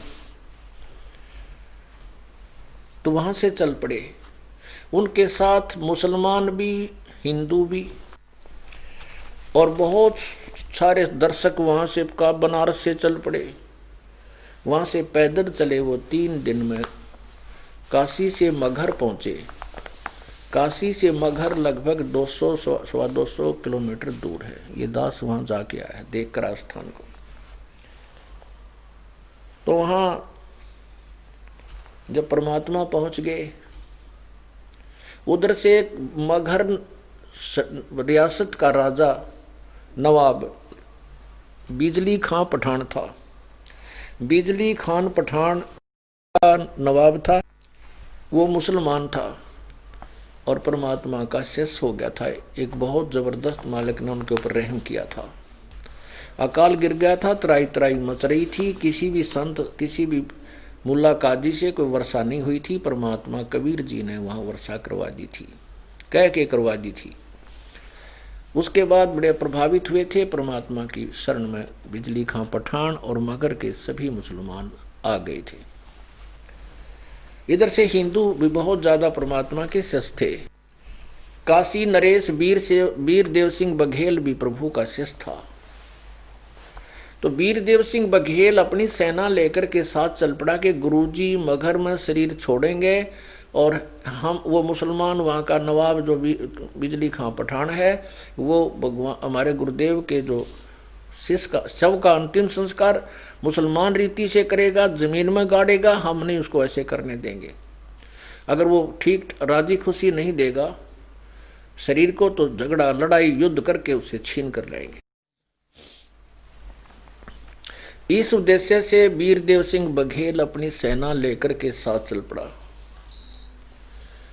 वहाँ बिजली खां पठान को पता चला कि सतगुरु आ रहे हैं और उनके साथ बहुत से व्यक्ति भी आ रहे हैं, तो सबके खाने पीने और वहाँ रहने की व्यवस्था, पानी की व्यवस्था करवाई। वहाँ पर एक आमी नदी बह रही थी, लेकिन उस समय वो सूख गई थी। कहते हैं भगवान शिव ने वहाँ श्राप दे रखा था कि इस नदी में कभी पानी नहीं चलेगा, ऐसी कोई कहानी होगी थी। और साथ में ये भी श्राप दे रखा था कि यहाँ के मगर में कोई भी जल मीठा नहीं होगा। ये भी श्राप दे रखा था कि यहाँ जो मरेगा वो गधा होगा। भगवान शिव ने ऐसा बताया, उन्होंने बिजली खां पठान ने भी बताया और वहाँ के बनारस के ब्राह्मण भी कहा करते थे। यानी हिंदू समाज भी इस बात पर आरूढ़ था। परमात्मा वहां पहुंचे तो परमात्मा ने कहा कि भाई मैं स्नान करूंगा। बिजली खां पठान ने कहा कि प्रभु आपके लिए नहाने की व्यवस्था करवा दी गई है, बाहर से जल मंगाया है, मीठा पानी। प्रभु ने कहा कि नहीं, मैं तो भाई बहते पानी में स्नान करूंगा, आज मैंने शरीर छोड़ना है। तब बिजली खां पठान ने कहा कि हे परवरदिगार, ये साथ में ही एक आमी नदी बह रही थी पहले। ये नदी तो दरिया का है, लेकिन इसमें जल नहीं है प्रभु, ये सूखी पड़ी है और यहाँ आसपास कोई भी और दरिया नहीं है। परमात्मा ने कहा कबीर जी ने कि चलो मैं देखता हूँ कहाँ है वो दरिया, दिखाओ मुझे। वहाँ दरिया के उस खाली दरिया पर खड़े हो गए, उस आमी नदी पर, और प्रभु ने ऐसे संकेत कर दिया जैसे ट्रैफिक का सिपाही कर देता ट्रैफिक को चलने का संकेत, तो पूरी ट्रैफिक बड़ी जोर से चल पड़ती है। ऐसे परमात्मा ने यूं किया हाथ से संकेत, एकदम आमी नदी बहुत कुछ दूरी पर ऐसा जैसे बम फटा कर इतनी आवाज हुई, और वहां से अपने आप दरिया भर करके पानी निकल करके पानी जमीन से बाहर और दरिया भर के चल पड़ा। बहुत सुंदर निर्मल जल। बोलो सतगुरुदेव। वो आमी नदी आज भी विद्यमान है। ये दास अपने सैकड़ों सेवकों के साथ 3 बार देख कर आया, अभी उसमें जल चल रहा है। और यही वहां के मगर के लोगों ने बताई, सच बताया। तो सभी ने जय जयकार करी परमात्मा की, स्नान किया, सभी ने जल पिया। तो परमात्मा ने कहा कि भी एक चद्दर नीचे बिछाओ, एक मैं ऊपर ओढ़ूंगा, और मेरा शरीर इसी चद्दर में पावेगा नहीं। लेकिन उनका कांत चाहे तो हम जो है ना परमात्मा के संग रह कर भी उन्हीं में उनको अपने जैसा ही मानते रहते हैं। जब परमात्मा चद्दर बिछा दी गई, कि नीचे चद्दर के ऊपर थोड़े फूल डाल दिए, सुगंधित फूल, 1-1, 2-2 इंच हमारे गुरुजी लेटेंगे। तो परमात्मा ने कहा भाई, इधर से बिजली खां पठान को पता चला कि वीर देव सिंह बघेल सब लेने आया है। उन्होंने अपने मुसलमानों को, भाइयों को इकट्ठा किया, सेना को तैयार कर लिया कि हम सब नहीं देंगे, हम परमात्मा के अपने गुरुदेव के सबको अपने मुसलमान रीति से दफनाएंगे, मुसलमान रीति से इनका अंतिम संस्कार करेंगे। तो दोनों तरफ सेना खड़ी है, हथियार कति पूर्ण तैयारी से युद्ध के लिए। परमात्मा बोला रहे, वीर सिंह इधर वीर देव सिंह बघेल खड़ा, इधर बिजली खां पठान। उनसे कहा भाई ये सेना किस लिए लाए हो तुम? अब वो दोनों के दोनों नीची गर्दन करके खड़े हो गए, नहीं बोल पाए।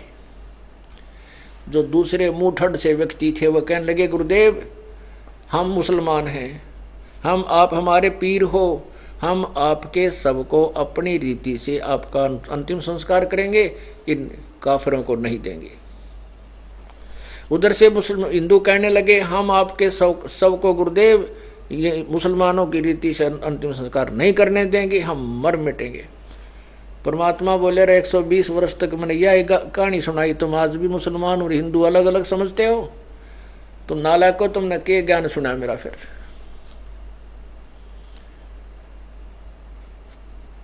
तब परमात्मा ने कहा कि ध्यान से सुन लेना, अगर तुमने युद्ध किया तो मेरे से बुरा नहीं होगा, तुम्हारा अनर्थ हो जाएगा। अब उनको पता था शक्तिशाली है परमात्मा के शब्द में, वचन में शक्ति है। लेकिन फिर भी वो मूड ऊपर से तो कहने लगे जो आपकी आज्ञा, पर अंदर से न्यू था भगवान एक बार शरीर छोड़ा फिर देखना क्या करते। मालिक को पता था ये लड़ मरेंगे, नष्ट हो जाएंगे, ग्रह युद्ध हो जाएगा, इतना महाभारत से भी जबरदस्त युद्ध हो जाना था ये, यदि परमात्मा अपनी शक्ति की समर्थता की को नहीं दिखाते। जो उसी समय प्रभु ने कहा कि एक चादर नीचे बिछाई, एक ऊपर, और लेट गए। कुछ देर के बाद ऊपर आकाशवाणी हुई कि देखो मैं जा रहा हूं सतलोक को, ए पंडितों निकाल लो थारे उस पत्रे ने, देखो कहाँ जा रहा हूं। जब ऊपर देखा सभी ने, परमात्मा तेजो में शरीर युक्त और सतलोक को जा रहे हैं। ऐसे सह शरीर खड़े के खड़े पूरा मानो शरीर आकाश में जा रहा है। तो उधर से फिर चादर उठा के देखा, चादर के नीचे जितना शव था उतने सुगंधित फूल बन गए, परमात्मा नहीं थे। बोलो सतगुरुदेव। अब उस लीला को देखकर हिंदू और मुसलमान आपस में एक दूसरे को सीने से लगाकर रो रहे हैं और कह रहे हैं कि हम तो नीच थे, मंदबुद्धि प्राणी थे, हम भगवान को पहचान नहीं सके, ये तो अल्लाह थे, ये खुद परमात्मा आए थे। कहाँ तो वहाँ कत्लेआम हो जाना था और कहाँ एक प्रेम की दरिया बहगी, हिंदू और मुसलमान आपस में बड़े प्यार से एक दूसरे से सीने से लगा रहे हैं। और फिर उन्होंने सहमति से कहा कि आधे फूल आप ले लो, आधे हम ले लेते हैं, एक चादर तुम ले लो, एक हम ले लेते हैं। ऐसा ही हुआ। पुण्यात्मा, महाभारत के युद्ध को श्री कृष्ण नहीं टाल सका और इस महाभारत से भी जबरदस्त भयंकर युद्ध को परमात्मा ने सेकंडों में टाल दिया। मासा घटे न चल बधे, वेदना लिखे जो लेख, साचा सतगुरु मेट कर भाई ऊपर मारे मेख। अब परमात्मा की वाणी सुनाते हैं। चले कबीर मगर के ताही, तावा फूलन सेज बिछाई, दोनों दीन अधिक पर बाहु, दोषी दुश्मन और सब साहू। ता बिजली खान चले पठाना, वीर सिंह बघेल पद परवाना, कम काशी उमटी चली मगर को, कोई न पावे तास डगर को। काशी भी उमड़ कर चल पड़ी। काशी के लोग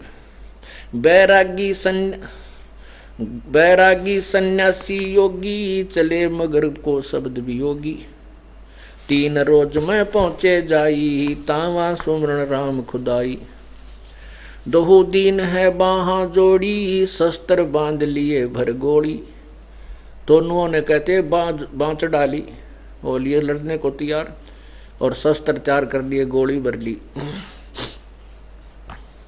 वे गाड़े वो जारन कहीं, दोनों दीन अधिक से फही। तहाँ कबीर एक कही एक भाषा, शस्त्र करे सो ताही तलाका। शस्त्र करे सो हमारा द्रोही, जाकी पैज पे छोड़ी होई। जो लड़ेगा वो मेरा शत्रु होगा, मेरा विरोधी होगा, उसका विनाश हो जाएगा। सुन बिजली खां बात हमारी, हम हैं शब्द रूप निराकारी, हम हैं शब्द रूप निराकारी निर्विकारी। सुन बिजली खान बात हमारी, हम हैं शब्द रूप निर्विकारी।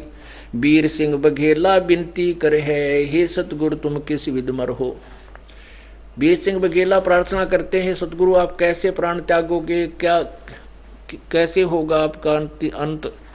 तावा चादर फूल बिछाए, सिज्जा छाड़ पदी समाये। 2 चादर 2 दीन उठावे हैं, ताके मध्य कबीर न पावे। परमात्मा ने कहा कि 2 चादर तुम एक एक ले लेना, आधी आधी, एक चादर वो ले लेना, एक वो ले लेना, उसके बीच कबीर नहीं पाओगा। 2 चादर 2 दीन उठावे, ताके मध्य कबीर न पावे।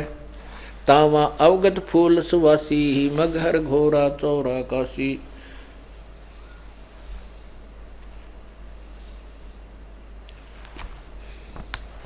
कि वहां मगहर में तो दोनों ने बिल्कुल एक बीच में दीवार थी। पहले तो ये दास पहली बार देख रहा, एक दीवार थी, दोनों यादगारों के बीच में, इधर मुसलमानों ने बना रखी है और इधर हिंदुओं ने।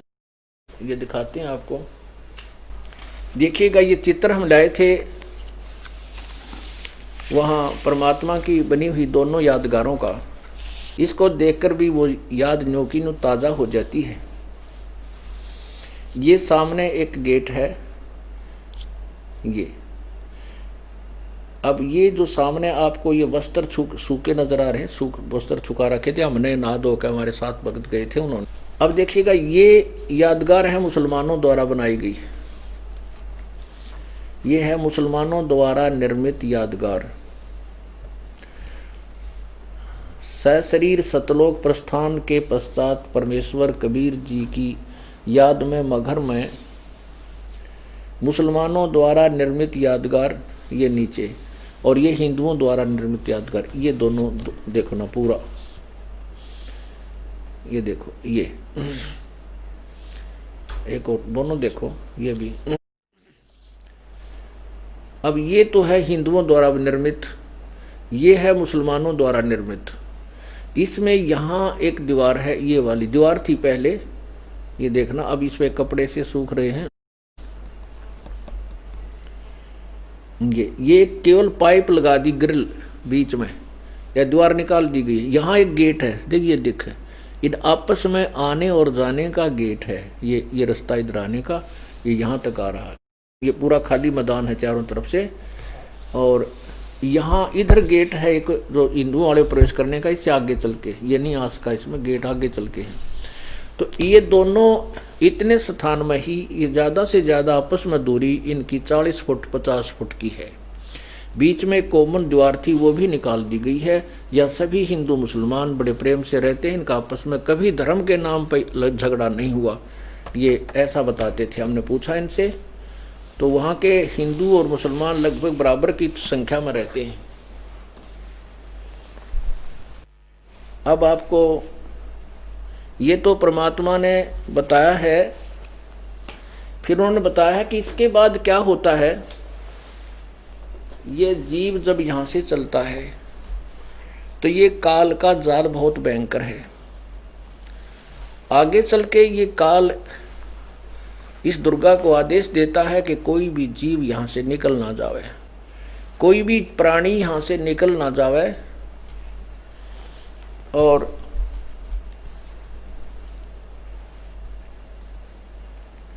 उसको किसी ना किसी तरीके से फांसना है, फंसाना है। तो जब परमात्मा यहाँ से सशरीर जा रहे थे तो रास्ते में ये दुर्गा मिली। इसने एक सुंदर स्त्री का रूप धारण किया, बहुत खूबसूरत, और परमात्मा से कहा कि आप मेरे साथ शादी करो, मैं आपकी पत्नी रूप में रहूंगी, आप मेरे पति रूप में रहोगे। तब परमात्मा ने कहा कि तुझे धोखा लग गया है,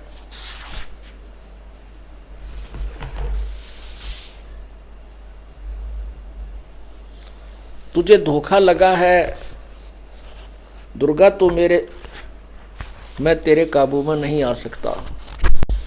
तो क्या कहते हैं कि नाम अगर पियाना सतगुरु की नाम अगर ना सतगुरु की नाम अगर पियाना हो, दोनों दिन चले संग जाके हिंदू मुसलमाना हो, दोनों दिन चले संग जाके हिंदू मुसलमाना हो। की नाम अगर पियाना सतगुरु की नाम अगर, गुरु की नाम अगर पियाना हो, दोनों दिन चले संग जाके हिंदू मुसलमाना हो, दोनों दिन चले संग जाके हिंदू मुसलमाना हो। मुक्ति खेत को छाड़ चले हैं तज काशी अस्थाना हो, मुक्ति खेत को चाल छड़े चले छाड़ चले हैं तज काशी अस्थाना हो। साहसिक अंदर कदम लेत है, साहसिक अंदर कदम लेत है, पात सही सुल्ताना हो। दोनों दीन चले संग जाके हिंदू मुसलमाना हो। दोनों दीन चले संग जाके हिंदू मुसलमाना हो। भाई चार वेद के वक्ता संग हैं, खोजी भड़े बयाना हो। चार वेद के वक्ता संग हैं, खोजी भड़े बयाना हो। सालग राम सुरत से सेव, सालग राम सुरत से सेव, वो ज्ञान समुद्र दाना हो। दोनों दीन चले संग जाके हिंदू मुसलमाना हो। दोनों दीन चले संग जाके हिंदू मुसलमाना हो। की नाम अगर पियाना सतगुरु की नाम अगर पियाना सतगुरु की नाम अगर पियाना हो। दोनों दीन चले संग जाके हिंदू मुसलमाना हो। दोनों दीन चले संग जाके सठ दर्शन जाके संग चले, वो गावत बाणी नाना हो। अपना सठ दर्शन संग चाले, संग जाके चाले, गावत बाणी नाना हो। अपना अपना इष्ट संभाले, अपना अपना इष्ट संभाले, वो बच्चे पोथी पाना हो। दोनों दीन चले संग जाके हिंदू मुसलमाना हो। दोनों दीन चले संग जाके हिंदू मुसलमाना हो। भाई चादर फूल बिछाए सतगुरु, वो देखे सकल जहाना हो। चादर फूल बिछाए सतगुरु, देखे सकल जहाना हो। चार वेद से चार दाग से रहत जुलैदी, चार दाग से रहित जुलैदी, अवगत अलख अमाना हो। दोनों दीन चले संग जाके हिंदू मुसलमाना हो।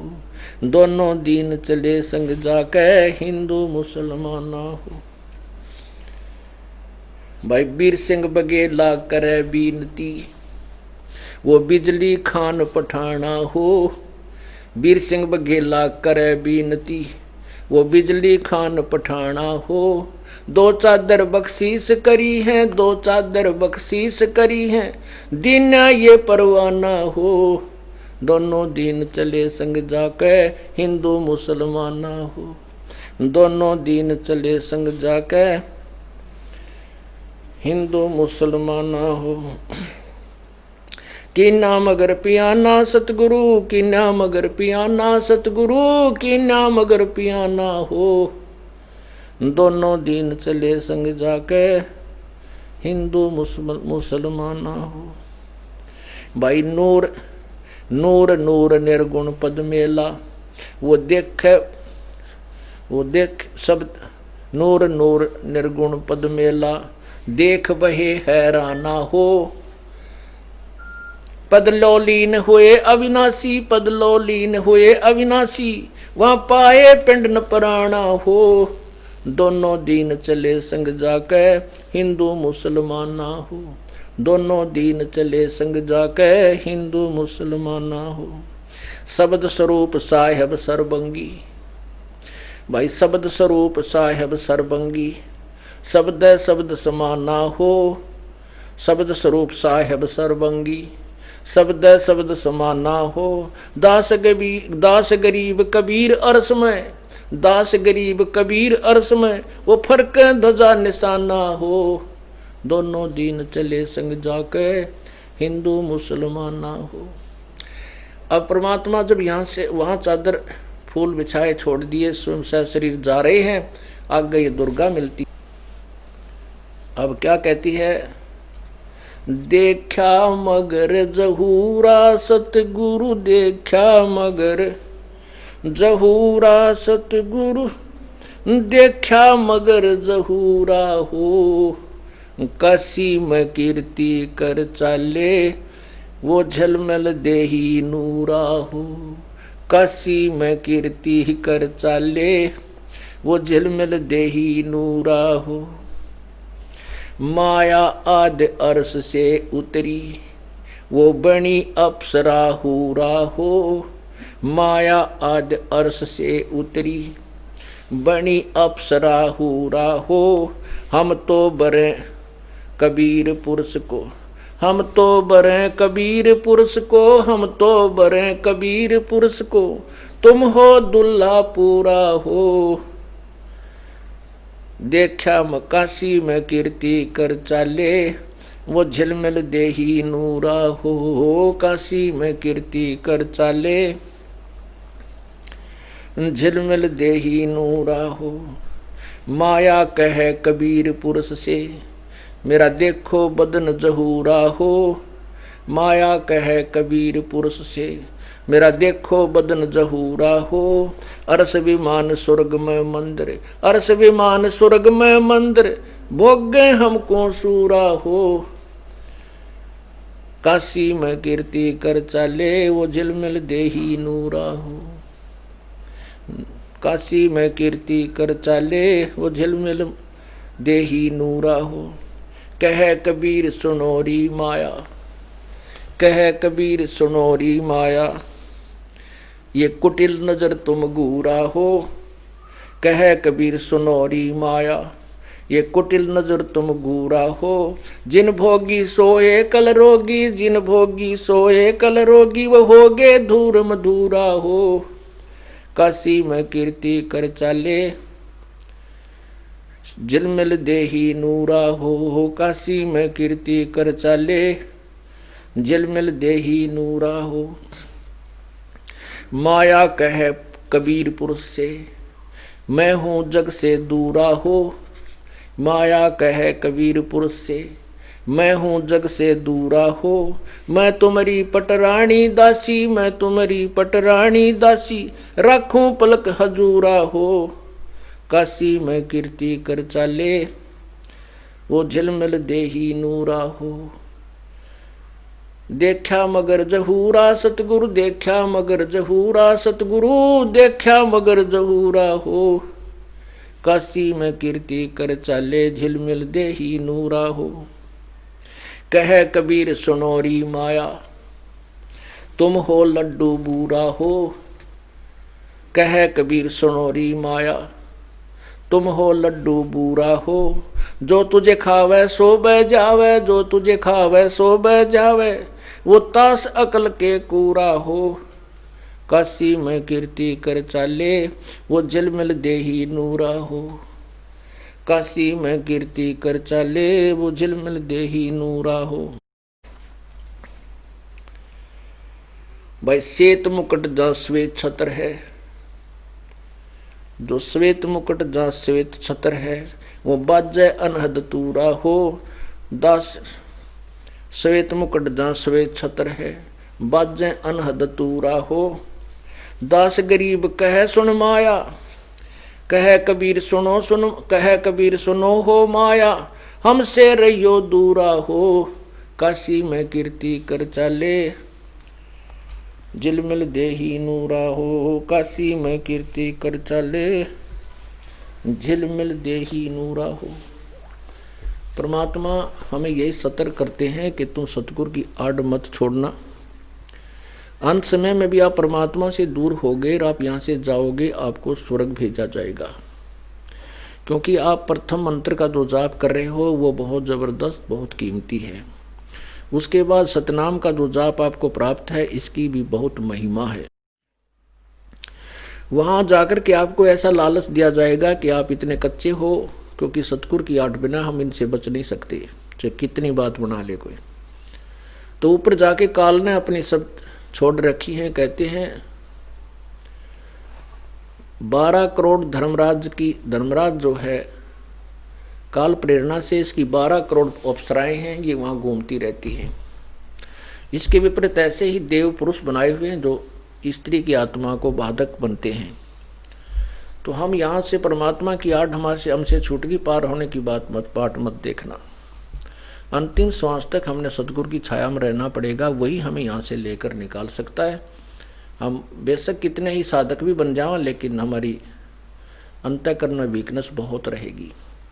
वो ऑप्शन वो परमात्मा ग्रेस देगा, हमारे को ग्रेस मार्ग देकर हमें निकालेगा, वो साथ लेकर जाएगा। वो आपको त्रिकुटी में मिलेगा, वहाँ से फिर प्रभु इस दास के रूप में होगा।